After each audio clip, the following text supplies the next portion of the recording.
Good morning po mga kababayan, mga idol. Ako po kasi maraming brother na mga hinahangaan. Sa totoo lang po mga idol, ngayon ko lang po sa inyo yan, talaga po hindi naman sila nawawala sa akin. Unang-una ko po na mga hinahangaan ng mga brother ang nakatulong po sa atin. Kung hindi po naman po tayo tinulungan na kita nun, hindi po tayo matututong mag-vlog. Isa pa po mga kababayan, ngayon po ay magpapasko.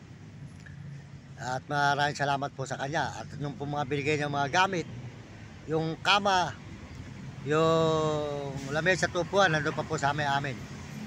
Tapos po yung TV, nasira na lang po yung TV. Nalubog po kasi kami nabaha. Nalubog po yung TV. Yun. Kaya si Ka-Business, yan. Si Ka-Business po ay isang opisyal na brother na mabait din. Mabait po, tumulong talaga yan. Nakita naman po nyo. Kaya Ka-Business, ngayong Paskong ito, gusto ko rin sana yung magkita kitang dalawa. Alam mo, kung hindi sa'yo, hindi ako matututong mag-vlog Kaya si Ka-Business po, ating suportahan mga kababayan. Kasi si Ka-Business po ay isang mabait na brother. Nakita naman po nyo, ako na po magsasabi sa inyo. Talaga si Ka-Business po, matulungin. Binigyan po tayo ng kama niyan, malaking kama, ginagamit po ng nanay ko ngayon. Kaya kung mapupunta po si Ka-Business sa amin, makikita niya uli ang binigay niya. Hindi po nabawasan. Hindi ko po binigay kay Monique. Hindi. Dahil sinabi po sa akin ni Ka-Business, sa akin lang yon. Ayun, binigay ko po sa nanay ko yung kama. Siya pong ginagamit. Yung lamesa sa tupuan. Yung pong timbangan, nandun na. Yung timbangan, kinakalawang na rin po. Binili po ni Ka-Business yun, timbangan. Tsaka po yung payong, yung payong nasira na po. Nagamit ko po kalalakad Yung TV po, yung upuan po na mesa, andun pa rin. Yung TV po nasira, nung nilubog po kasi kami, binaha sa amin, nalubog po yung TV. Ay, yung Ka-Business, para alam mo.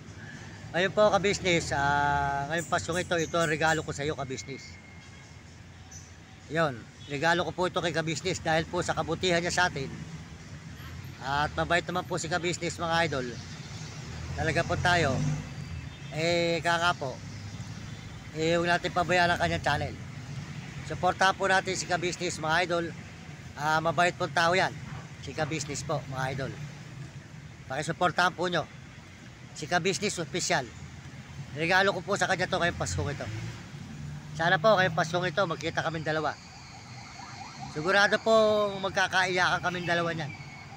Kasi po hindi po alam ni Ka-Business, malapit din tayo sa kanya.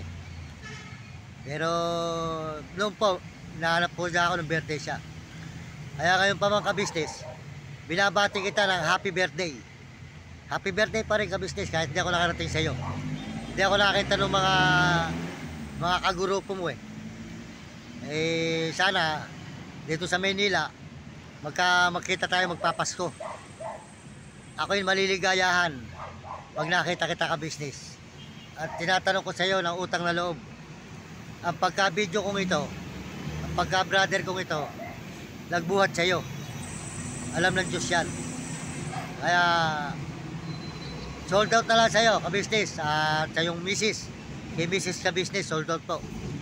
Ayun, nakikita ko na rin po si Damulag, nagbablog din po. Ayun.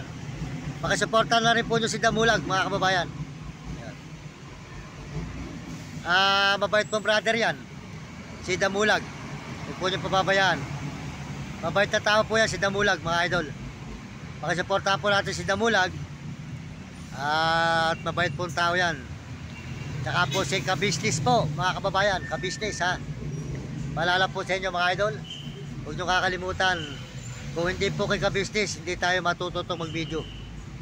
Kahit po marami nangyari na hindi magaganda sa amin ni Ka-Business, na dahilan lang po kay Monique.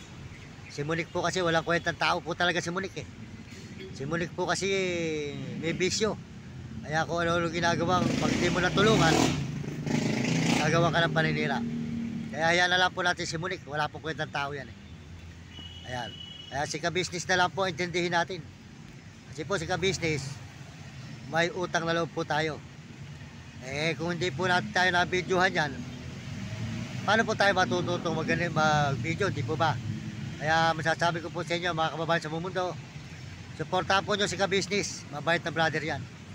Marami po akong brother na mga gustong dalin, na mga mababait. Pag po nagsalita na lang sila, saka na lang po natin sila dadalhin mga idol. Ayan, supportahan po nyo. Sold out po kay Ka-Business Official. Ayan, Ka-Business Official. Sold out kayo.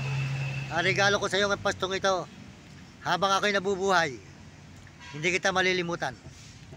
Lagi na lang kitang bubuhatin sa YouTuber. Yan. Tutulungan din kita. Yan, Ka-Business. Kaya salamat sa iyo. Ito ang tulong ko sa iyo, Ka-Business. Para ikaw ay makilala ng gusto ng mga buong mundo na ako na magpapatunay sa iyo na mabuti kang tao talaga, Ka-Business. Kaya mga kababayan sa buong mundo, huwag po nyo akong supportahan po natin ang channel po ni Ka-Business Official at si Mrs. Ka-Business. Yan, sold out po sa inyo lahat yan, pamilya nyo. Yan, mabait po yan. At kung di lang po ako ginuluro sa binigay niya sa akin bahay, hindi po kami magkakahiwalay niyan eh. Kasi po yung binigay niya sa akin bahay, ginulo ko ng kapitbahay doon na inggit.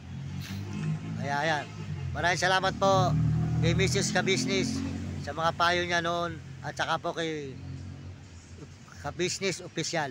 Sold out po sa inyo lahat dyan. Supportahan po natin ang kanyang channel ni Ka-Business Official po. Paki-subscribe at paki-share lang po nyo. Tsaka po si Damulag. Ayun, paki-supportahan po nyo si Damulag mga idol. Good morning sa inyo lahat. Magandang umaga po. Ayun. Isama na po nyo si Val Santos Matobal. Yan, mabait pong brother yan. Yan. Tsaka po si July. Kuya July. Yan. Ayan, Kuya July, pinaalam ko sa iyo. Kasi ngayon pasok ito, gusto ko matulungan ko man lang kayo sa ating pagla-live. Kung gusto lang nyo, kung ayaw naman nyo, wala akong magagawa, di hihinto natin. Ayun, si Ka-Business, sigurado, hindi ako tatanggihan yan. Kasi yan, mabait na tapo talaga. Tsaka si Kuya Val Santos Matobal. Supportahan po nyo lang mga channel. Tsaka po si Uding TV po, Uding TV, at tsaka po si Mario Vlog. Yan, si Mario Vlog po. Sold out po sa inyo lahat yan, mga kaibigan, mga idol. Maraming salamat.